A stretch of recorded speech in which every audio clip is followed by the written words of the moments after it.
Assalamualaikum warahmatullahi wabarakatuh. Shalom, Om Swastiastu, Namo Buddhaya, salam kebajikan.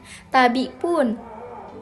Dalam kehidupan sehari-hari, seringkali kita memperoleh berbagai informasi. Nah, informasi tersebut juga dapat berupa dengan data. Namun, data yang kita peroleh umumnya masih bersifat mentah, sehingga sulit untuk dibaca secara awam. Oleh karena itu, diperlukan proses lanjutan agar data dapat diolah dan mudah dipahami. Dan kami dari kelompok 7 Statistika Sains Data kelas RA tahun 2024 akan melakukan analisis pada data penerbangan pesawat di Bandara Fatmawati Soekarno, Provinsi Bengkulu pada tahun 2021 dengan menggunakan metode exploratory data analysis.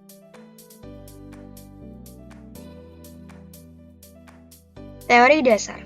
Exploratory data analysis adalah suatu metode eksplorasi terhadap suatu data. Exploratory data analysis dapat menggunakan teknik aritmatika ataupun teknik visual grafik. Teknik tersebut dapat memberikan ringkasan dari data mentah yang diolah. Metode exploratory data analysis dapat membantu para peneliti untuk mengetahui suatu pola dan tren yang ada dari hasil visualisasi data. Metode ini diperkenalkan oleh John Tukey pada tahun 1977 dengan prinsip dasar yang fleksibel, digunakan untuk visualisasi, pembuatan model, dan lain-lain. Pada studi kasus, kami menganalisis banyak penerbangan keberangkatan dan kedatangan pesawat di Bandara Fatmawati Soekarno dalam kurun waktu 1 tahun. Tahun yang kami ambil yaitu tahun 2021. Dan data yang kami peroleh, kami menggunakan dataset yang kami ambil dari website data.go.id.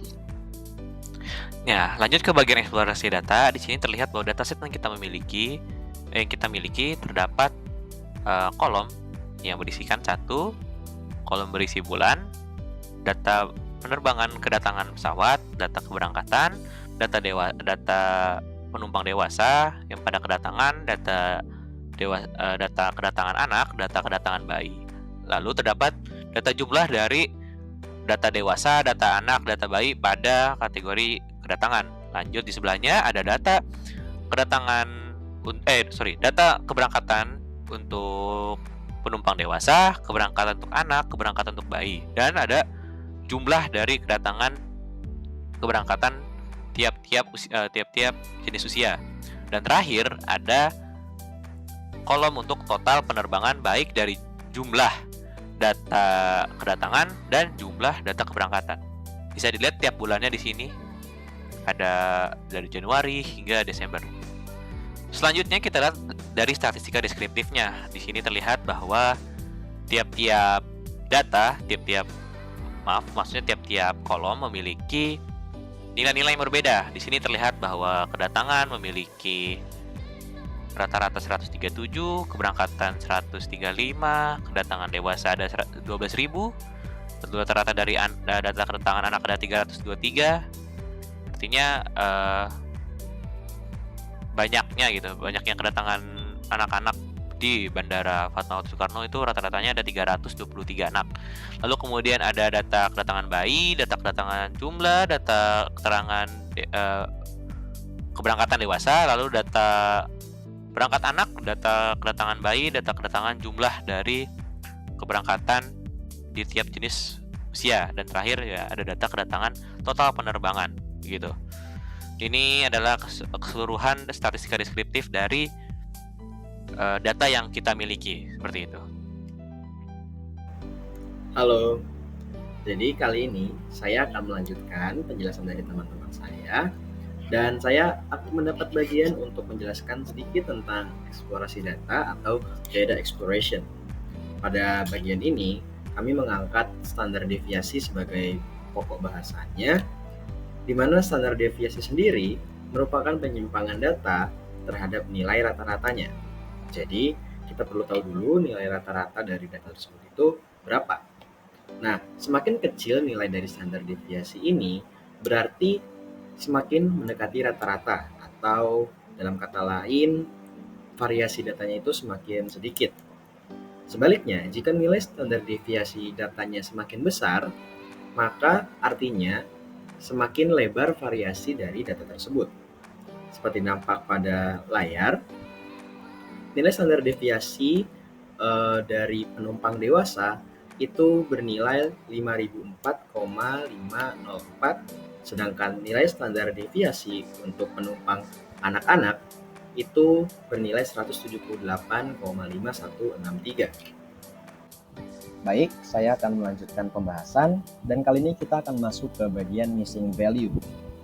Tapi sebelum itu, apa sih missing value itu sendiri? Jadi, missing value merupakan keadaan di mana informasi atau data tidak tersedia. Dan kenapa bisa begitu? Ada beberapa kemungkinan. Di antaranya, informasi untuk sesuatu tentang objek tersebut memang tidak diberikan, atau sulit dicari, atau ya memang tidak tersedia. Tapi coba kita lihat seperti yang tertera di layar. Untuk bagian missing value ini, data yang kami peroleh tidak terdapat missing value sama sekali. Jadi di semua variabel, baik di nomor, bulan, datang, berangkat, penumpang dewasa, penumpang anak-anak, bayi, jumlah, dan total penerbangan, tidak terdapat missing value. Dalam kata lain, missing value-nya bernilai 0. Kami menggunakan bar plot untuk melihat jumlah kedatangan penumpang penerbangan di Bandara Fatmawati Soekarno, Provinsi Bengkulu pada tiap bulannya di tahun 2021. Nah, bar plot digunakan demi memudahkan kami melihat bagaimana pergerakan data jumlah penumpang di tiap bulannya. Dan menurut kami, visualisasi data menggunakan instrumen bar plot adalah cara yang paling tepat. Dari bar plot tersebut, kita bisa lihat bahwa penerbangan untuk kedatangan paling banyak dilakukan pada bulan Desember. Nah, bisa dilihat juga terjadi penurunan kedatangan penumpang pada bulan Juli dan bulan Agustus. Nah, sama seperti visualisasi data kedatangan penumpang, jumlah keberangkatan penumpang penerbangan paling banyak ada pada bulan Desember. Kemudian terjadi penurunan keberangkatan penumpang pada bulan Juli dan bulan Agustus. Untuk memahami kenapa terdapat perubahan jumlah penumpang kedatangan maupun keberangkatan yang signifikan di bulan-bulan tertentu, akan kami jelaskan di bagian kesimpulan.